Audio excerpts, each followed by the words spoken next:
Ngapain susah? Nggak usah pawang-pawangan. Awas ya, jangan ngundang pawang ya. Nggak ada pawang-pawangan di sini. Doa kepada Allah, zikir, semoga Allah mau memberikan yang terbaik. Pawang itu kan urusannya dukun kan? Iya. Saya udah ngerti pawang. Pawang kan dukun. Pakai komat kamit usir mendung. Singgapi pawang hujan. Ini dukun, penyihir. Nah, dipanggil.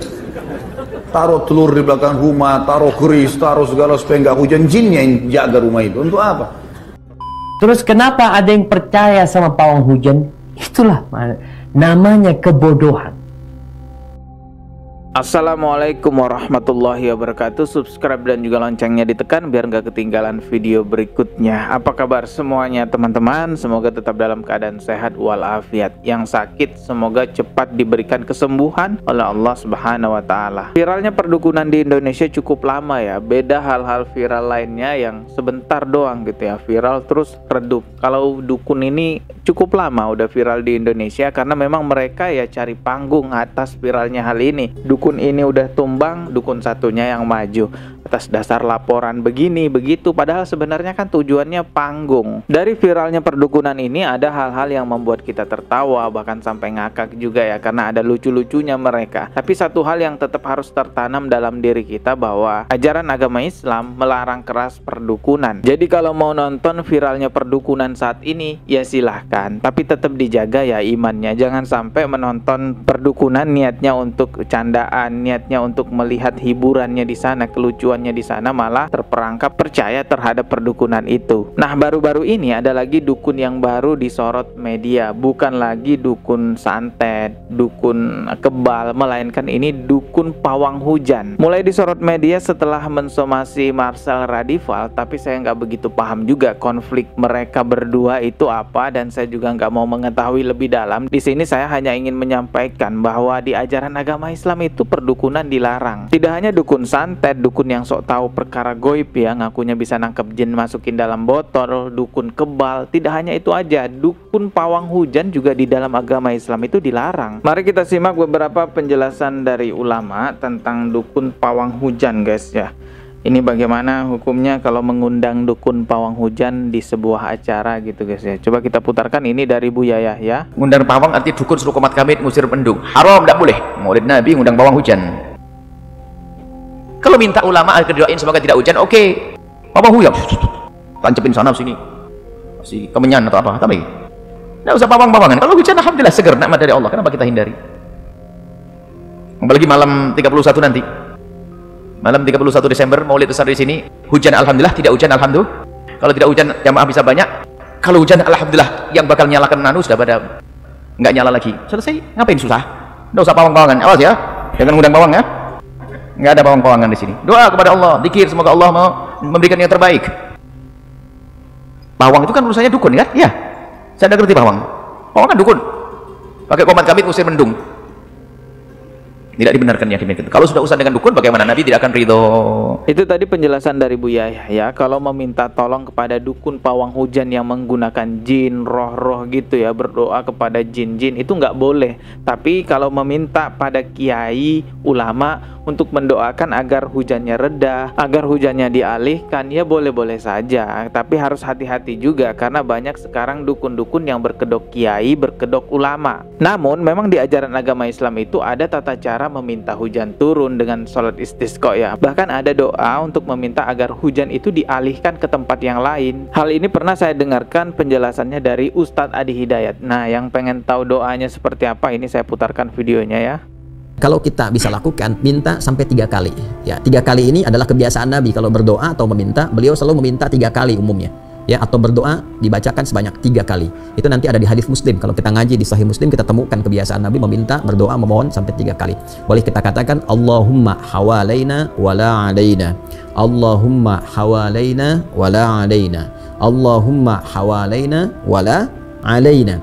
Ya Allah, mohon alihkan hujan ini yang sedang menimpa kami dengan derasnya ke tempat lain sesuai kehendak-Mu ya Allah. Mungkin di bukit-bukit, mungkin di lembah-lembah, atau tempat yang Kau kehendaki karena hikmah-Mu, ya kan?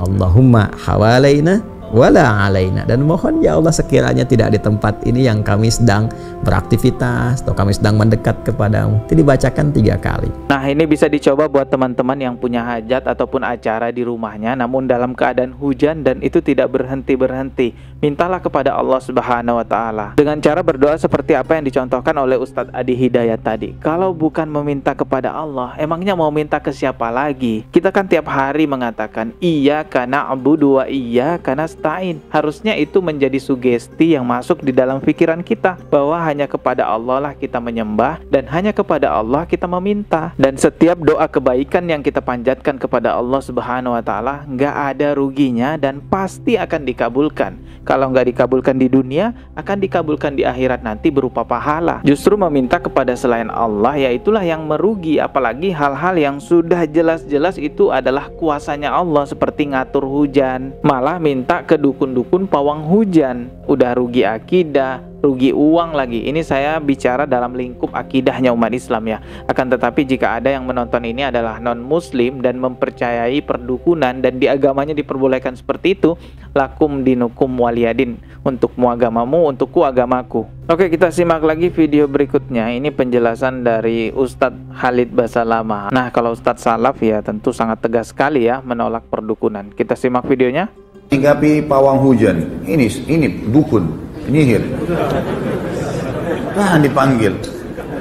Taruh telur di belakang rumah, taruh keris, taruh segala supaya nggak hujan. Jinnya yang jaga rumah itu. Untuk apa?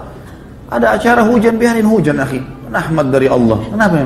Pasang tenda, gitu kan. Masuk dalam ruangan. Kalau lebat sekali hujan, tunda hari lain. Jangan dipanggil. Pawang hujan ini dukun. Nggak boleh sama sekali. Haram dalam Islam. Walaupun mereka pakai bacaan-bacaan Al-Quran ya, jangan dipercaya. Paling sedikit itu tanam telur di belakang rumah, taruh apalah batu kerikil sekian banyak dan segala macam khurafat semuanya.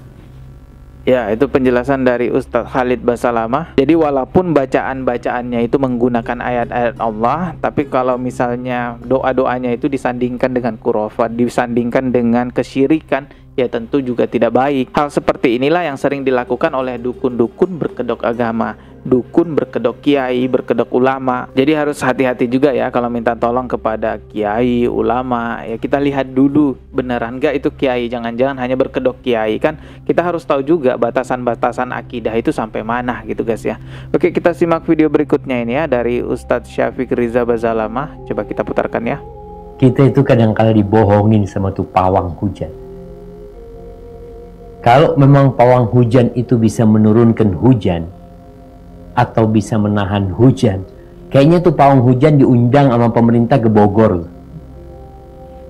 Atau diundang ketika terjadi kebakaran hutan, diundang tuh pawang hujan semuanya, di mana antum di sini bikin tuh awannya datang ke sini. Nggak ada jemaah. Terus kenapa ada yang percaya sama pawang hujan? Itulah namanya kebodohan. Iya, benar juga ya. Kalau misalnya ada yang kebakaran besar gitu ya, nggak usah panggil pemadam kebakaran, panggil aja pawang hujan, suruh alihkan hujannya ke tempat yang kebakaran itu. Tapi kalau misalnya benar bisa seperti itu, namun kenyataannya kan nggak seperti itu teman-temannya. Nah, ini ada hal penting juga yang mau saya jelaskan, bahwa di Indonesia sebagian orang menganggap bahwa pawang hujan itu adalah kebudayaan dan kearifan lokal. Tentu saya tidak menentang orang-orang yang menganggap pawang hujan adalah kearifan lokal ataupun budaya. Saya tidak menentang sama sekali. Silahkan Anda yakini seperti itu. Tapi tolong juga jangan melarang kami mensyiarkan ataupun mendakwahkan kepada sesama muslim bahwasanya perdukunan pawang hujan, perdukunan santet dan lain sebagainya itu dilarang di dalam ajaran agama Islam. Kalau kami berdakwah sesuai akidah kami yaitu umat Islam, lalu kami dianggap mencemarkan nama baik, ya itu sama aja pembungkaman dong. Sudahlah, yakini aja yang apa Anda yakini, apalagi non muslim ya yang menganggap bahwa ritual pawang hujan itu adalah sebuah ritual agama yang harus dilestarikan. Ya silahkan, lakum dinukum waliyadin, untukmu agamamu, untukku agamaku. Hal ini sama aja seperti misalnya di umat Hindu itu kan dilarang menyembelih sapi. Ya silahkan yakini seperti itu di agama Anda.